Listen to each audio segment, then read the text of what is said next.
use track shoes more than boxing gloves. Skip Bayless, what do you make of these comments? Stephen A. Smith, I make of it that Berto was just speaking straight from his heart. That's exactly what happens when you fight Floyd Mayweather Jr. And I put quotes around the word fight. And I will admit to you, as you well know, because you were watching my tweets, I got suckered in. I bought the fight. It wore me out trying to watch the fight because Berto's right. He runs, he ducks, he clinches, grabs. He does all that type of you-know-what. It's just, it wears me out to try to watch him try to wear somebody else out by running and running and running from him. And when that fight was over, Stephen A. Smith, Berto looked like he could have gone another 12 rounds. His face was completely unmarked. This is Mr. 49-0 we're talking about. And all the punches that he actually did throw did zero damage to Berto's face. That's just hard for me to reconcile. As is the fact that the judges are now rewarding Floyd for ducking. It's like he gets rewarded for stylish running and ducking in rounds. And silly me, and this is my pet peeve, and I've told you this before about trying to judge or score a Mayweather fight. I was taught long ago, back in the 70s when I started covering boxing, that the aggressor wins the round. That's why I had Pacquiao winning the fight against Mayweather, because Mayweather runs too much. Pacquiao never ran. He's fighting with one arm, but he kept taking the fight to Mayweather. And I thought Mayweather just gave up and gave him too many rounds and that he edged him out in total points. And I was scoring it on Twitter as I went. But I'm just being objective about, did you fight that round or did you not fight? And everybody, the three judges obviously had Floyd winning against Berto in a landslide. Most of the experts, I saw some experts gave Berto only 1 out of 12 rounds. I gave Berto 5 rounds because Floyd didn't fight in those 5 rounds. And obviously I'm not trying to make a case that Berto is better than Floyd, but that's not how you win professional fights, by running and ducking. You're the greatest ducker in history. That's in and out of the ring. But because he ducked Pacquiao for so long, and now it sounds like he's ducking the healthy Manny again. We'll see if that holds. But the point is, the judges are so wrapped up in Floyd's aura, in his mystique as the greatest defensive fighter ever, that you can't give him points for having the greatest head in boxing. He does. He has the greatest defensive head. I don't mean mind. I mean literally his head. You can't hit him. He's great with his head. But that's not how you score points in boxing. You can obviously defend, but then you have to offend. And it's offensive to me to watch him fight because he's almost all defense. And he has no punching power. We talked about that. Berto's laughing at him. Come on. And they're trash talking because Berto's just saying to him, that's all you got? Seriously? And Floyd's trying to clown him and show him up. And then I'm saying, well, Floyd, you should be ashamed. You picked this guy who lost 3 of his last 6 fights. Well, what are you trying to clown him for? He was your choice. Pick a better, a more worthy opponent then. But box him. Fight him. Give me my money's worth. You got my money. Just give me my money's worth. So in the end, Berto's just walking along telling TMZ exactly what happened in that fight. It's just a duh to me because he's just being honest about it.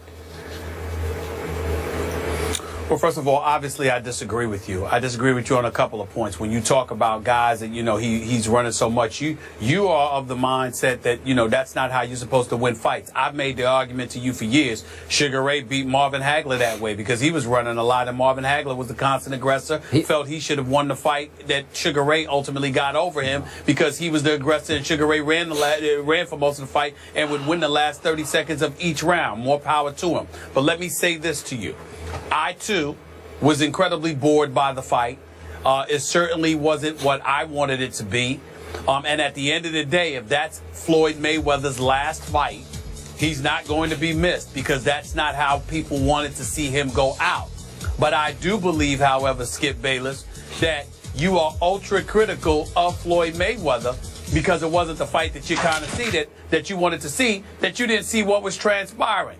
I will be the first to admit to you that Floyd continuously held when he was up against the ropes. The second Berto would come in, Floyd would hold him, you know, duck, do whatever, put his head down, whatever the case may be, to neutralize Andre Berto, and that part was boring.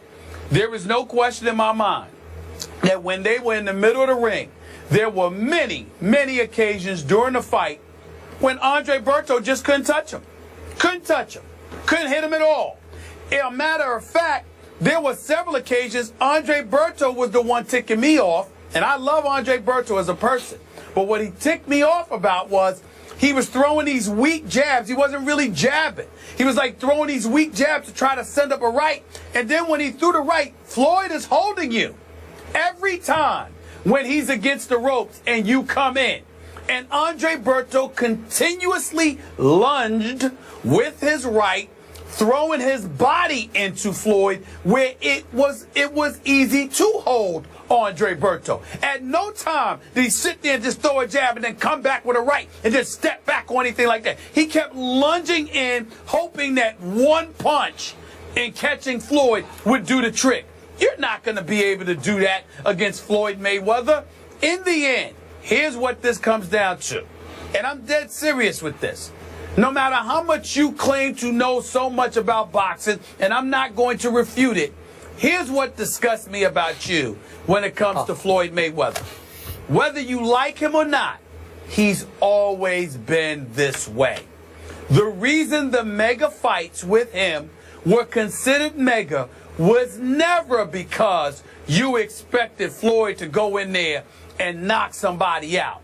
It was always because somebody else was supposed to be coming for him. The bigger fighters, Canelo, Cotto. The smaller fighters, Haddon, Pacquiao. All right, fighters with speed, Pacquiao. Fighters with power, Cotto and Canelo. Fighters that were slower, fighters that were faster, fighters that were smaller, bigger, more experienced, less experienced. They were supposed to be coming for him. That's what made them mega fights. And each and every single time, no matter who you put in front of him, they couldn't touch him. Literally and figuratively. That may not be exciting to you. It ain't that exciting to me. I'll be the first to admit it. Okay? It's not that exciting to me either. But I can't deny his greatness as a defensive fighter. And Berto, with all due respect, is the last person that I want to hear that from, because Berto wouldn't even jab. He didn't even try to set up a punch to get a punch. He didn't do anything. And that's on him. Okay, I got so many points and bones to pick. But number one, go ahead. I'm ashamed of you for stooping to criticize Andre Berto, who lost 3 of his last 6 fights, including recently via technical knockout to Jesus Soto Caras. Stop bringing up that fight, Skip. Are he you had kidding? one arm. He hurt his shoulder. I know, but he would have beaten the guy. He hurt his shoulder. Fight. You're 49-0 against Andre Berto. Are you kidding? Berto had one arm. You're just wasting your breath saying he can't jab. Why didn't he jab? Why did Floyd pick him in the first place? I'm not wasting my breath. I'll take Amir Khan. I know you're ripping him for Amir Khan. I agree with that. I would have watched that with much more interest. It wouldn't have been quite the clown show that this was. I would have watched Danny Garcia, and I would have preferred Keith Thurman. Okay, I'm fine That's with that. what I would have preferred. Told you, I said, yeah. But I would have watched They're all him. sitting in the I would front have row watched watching him this against the Danny other night. Garcia. Thinking, why am I not up there? So, and then you dared. Listen, I know you love Sugar Ray Leonard. I love Sugar Ray Leonard. I have the utmost regard for him. I do. But he was actually a two-way fighter, and you can't put Floyd even in the same breath with Sugar Ray Leonard. Sugar Ray could defend like Floyd, and he actually could punch. He could punch.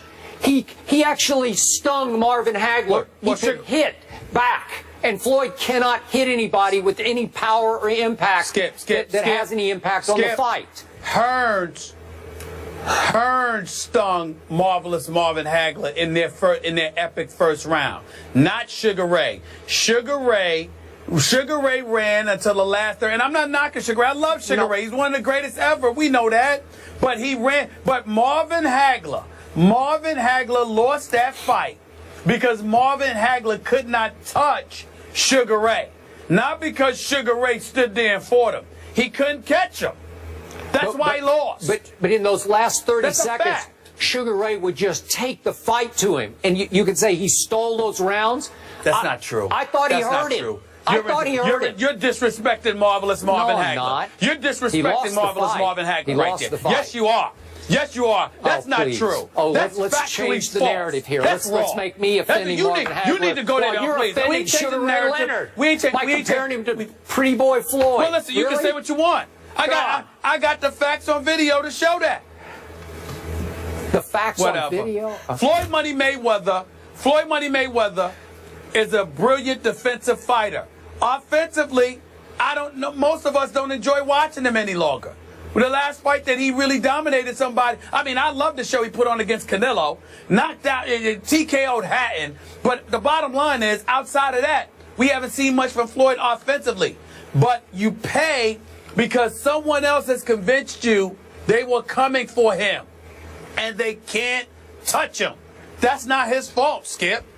That's not his fault. Yeah, they can't touch him. He chose to fight that man, quote unquote fight.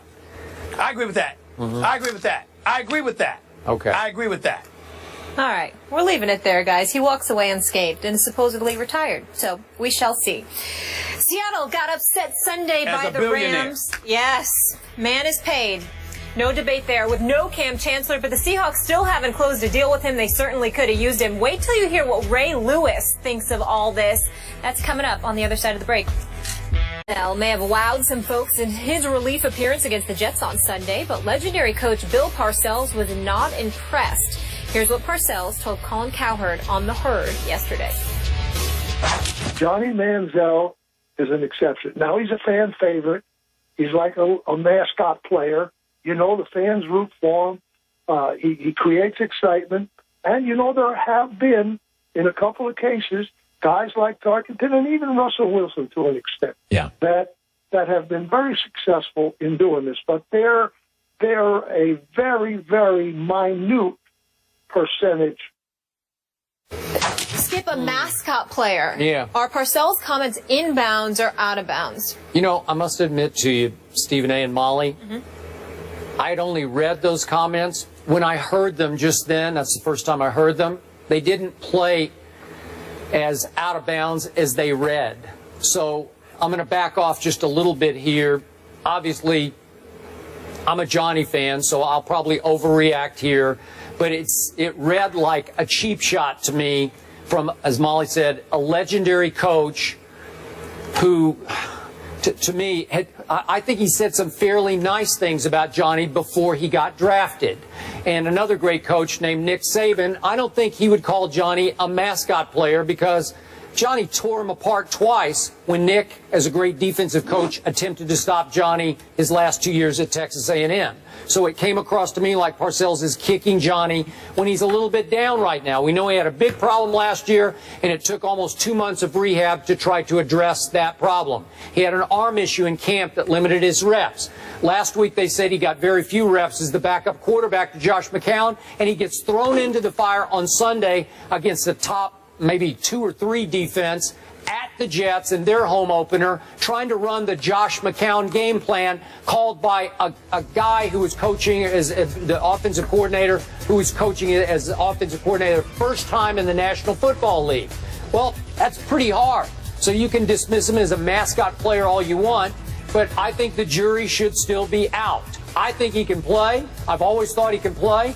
You just got to let him have a little better circumstance than he had on Sunday against the Jets.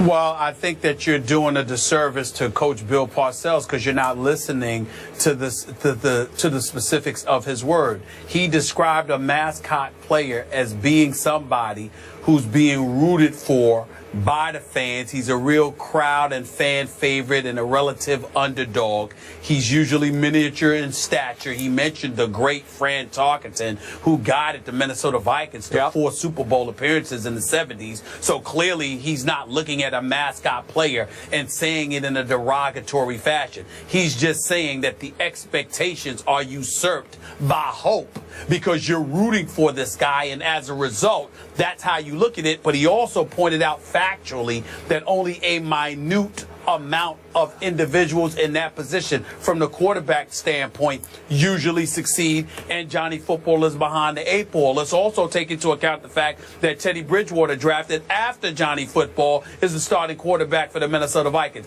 Derek Carr, drafted after Johnny Football, is the starting quarterback for the Oakland Raiders. Both of them, especially Carr, are considered better than Johnny Manziel with more of an upside. Now, Cleveland's roster might have something to do with that. Their coaching staff may have something to do with that. You can say we'll see all we want to, but what we have seen thus far qualifies a Hall of Fame, multiple Super Bowl championship coach to say what he said. And I have no problem with it. None. Okay. Well, I told you when I read mascot player, it read harsher than it sounded when I heard the soundbite. So I'm going to back off a little bit, but it hit me the wrong way last night when I read it.